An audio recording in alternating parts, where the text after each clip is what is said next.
O mundo ao nosso redor é composto por inúmeras partículas, que vão desde os átomos que compõem o ar que respiramos até as células que compõem nossos corpos.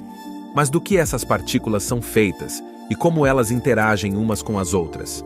Se olharmos para o corpo em um nível macroscópico, vemos uma coleção de células que trabalham juntas para formar tecidos, órgãos e, por fim, todo o organismo. Mas se dermos um zoom mais próximo, vemos que cada célula é composta por inúmeras partículas, incluindo prótons, nêutrons e elétrons. E se dermos um zoom ainda mais próximo, vemos que esses prótons e nêutrons são compostos por quarks.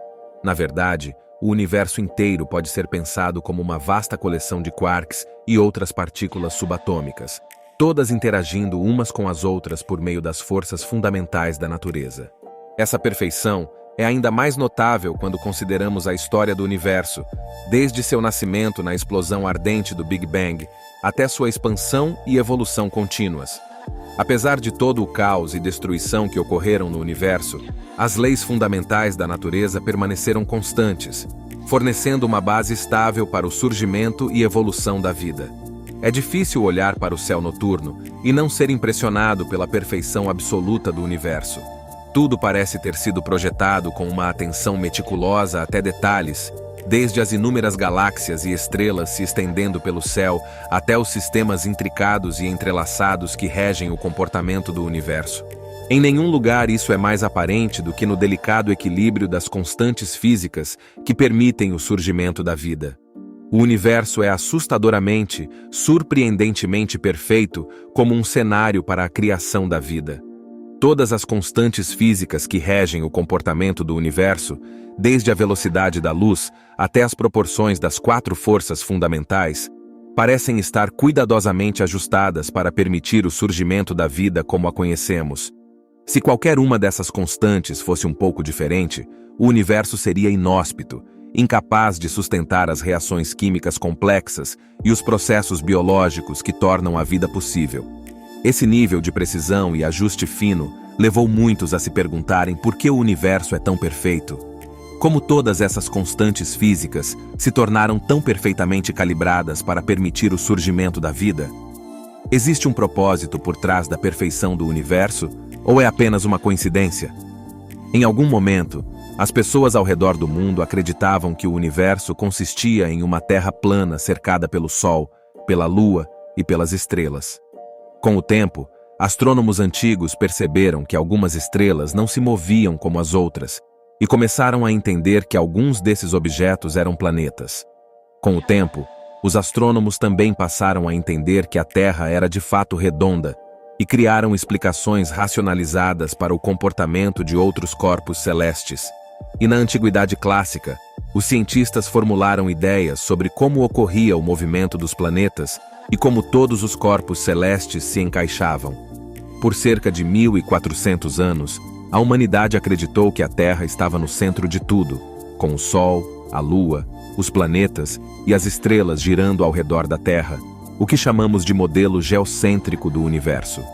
Um astrônomo chamado Eudoxo criou o primeiro modelo de um geocêntrico, universo por volta de 380 a.C.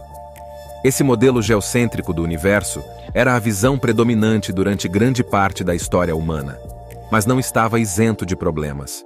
Astrônomos antigos observaram que alguns planetas pareciam se mover para trás no céu em determinados momentos, um fenômeno conhecido como movimento retrógrado. Para explicar isso, eles desenvolveram modelos cada vez mais complexos envolvendo esferas de cristal e círculos minúsculos. Essa teoria foi posteriormente refinada por Ptolomeu. Ptolomeu argumentou que a Terra era uma esfera no centro do universo, baseado na simples observação de que metade das estrelas estava acima do horizonte e metade estava abaixo do horizonte em qualquer momento, e na suposição de que as estrelas estavam todas a uma distância modesta do centro do universo. Se a Terra estivesse substancialmente deslocada do centro, essa divisão entre estrelas visíveis e invisíveis não seria igual. No entanto, no século XVI, um matemático e astrônomo polonês chamado Nicolau Copérnico apresentou um modelo radicalmente diferente do universo. Seu modelo heliocêntrico colocava o Sol no centro do sistema solar, com a Terra e os outros planetas orbitando ao seu redor. Levou algum tempo para que as ideias de Copérnico fossem amplamente aceitas, pois elas desafiavam crenças antigas e iam contra a autoridade estabelecida da Igreja Católica. Mas ao longo do tempo, observações feitas por Galileu e outros ajudaram a confirmar o modelo heliocêntrico, que gradualmente se tornou a visão predominante na comunidade científica. O século XX trouxe avanços maciços em tecnologia e em nossa capacidade de estudar o universo.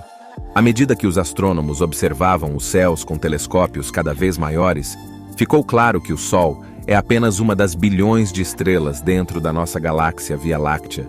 E a Via Láctea, por sua vez, é apenas uma de potencialmente trilhões de galáxias no universo observável. Mas a percepção de que somos apenas uma pequena parte de um universo vasto e expansivo não parou por aí. Com o trabalho de cientistas como Edwin Hubble, aprendemos que o universo não apenas é vasto, mas também está em expansão. Isso levou ao desenvolvimento da teoria do Big Bang, que afirma que o universo começou com uma explosão massiva há 13,8 bilhões de anos. Todas essas descobertas nos levam a questionar: somos especiais no universo? A resposta parece ser sim e não.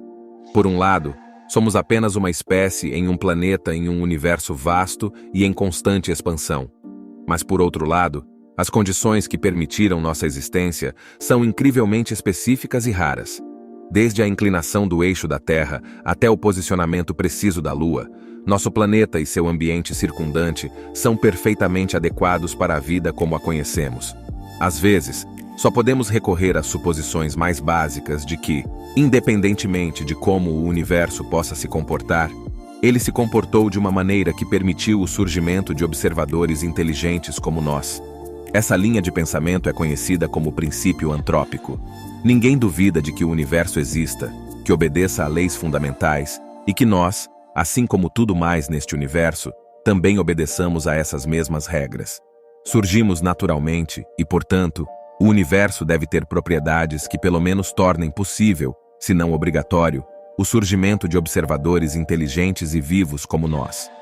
O princípio antrópico surgiu em 1973, quando o físico Brandon Carter fez as seguintes afirmações: devemos estar preparados para levar em consideração o fato de que nossa localização no universo é necessariamente privilegiada na medida em que é compatível com nossa existência como observadores. O universo, e portanto os parâmetros fundamentais nos quais ele depende, devem ser tais a admitir a criação de observadores dentro dele em algum estágio.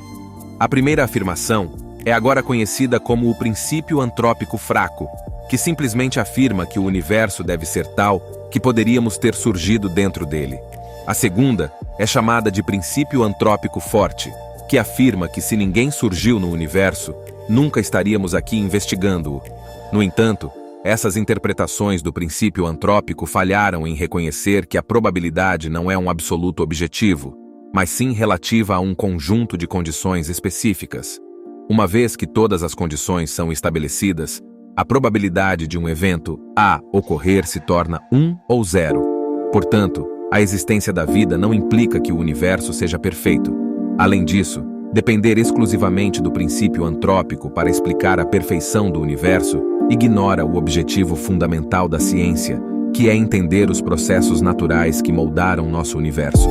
A investigação científica visa descobrir os mecanismos que levaram ao estado atual do universo e não usar argumentos antrópicos para explicar suas propriedades. O princípio antrópico é um ponto de partida útil para explorar as restrições sobre as propriedades do nosso universo. No entanto, não é uma explicação científica completa em si mesma. Mas onde isso nos deixa? Na era medieval, filósofos e estudiosos debateram sobre a natureza do universo e as origens da vida. Um desses pensadores foi Sigurd de Brabant, um filósofo do século XIII que escreveu a tese A Eternidade do Mundo. Sigurd nasceu em Brabant, uma região na Bélgica moderna, por volta do ano 1240 e estudou em Paris, que era então o centro do mundo intelectual. Em Paris, Sigurd foi associado ao movimento aristotélico radical, que buscava conciliar os ensinamentos do antigo filósofo grego com as doutrinas do cristianismo. Esse movimento foi liderado por figuras como Avros e Avicena, que haviam traduzido e interpretado as obras de Aristóteles e que argumentavam que a filosofia poderia ser usada para complementar e aprofundar a fé religiosa. Sigur foi profundamente influenciado por esses pensadores, e sua própria filosofia enfatizava a importância da razão e o poder do intelecto humano. Ele argumentava que a filosofia era um complemento necessário à teologia e que as verdades da fé poderiam ser iluminadas e tornadas mais compreensíveis por meio do uso da lógica e argumentação. Em sua tese sobre a eternidade do mundo, Sigur desafiou a visão tradicional de que o universo teve um começo definitivo e que ele foi criado. Em vez disso, Sigur argumentou que o universo sempre existiu e que ele era eterno e autossuficiente. Segundo Sigur, não houve o primeiro homem e nem o primeiro exemplar de qualquer espécie em particular, e o universo físico não teve nenhum começo inicial. A tese de Sigur foi altamente controversa e provocou intenso debate entre estudiosos e teólogos de sua época. Muitos argumentaram que as ideias de Sigur eram heréticas e ameaçavam os fundamentos da fé cristã, enquanto outros viram nelas uma oportunidade de aprofundar e enriquecer sua compreensão do mundo. No entanto, a ideia de um universo eterno de Sigur encontrou uma nova vida no século XX com o modelo do estado estacionário. De acordo com o modelo do estado estacionário, o universo é perfeito porque sempre existiu em um estado de equilíbrio e simetria, com nova matéria sendo constantemente criada para substituir a matéria que é perdida à medida que o universo se expande. Se você gostou do vídeo, se inscreva no canal e deixe seu like. Muito obrigado e até a próxima.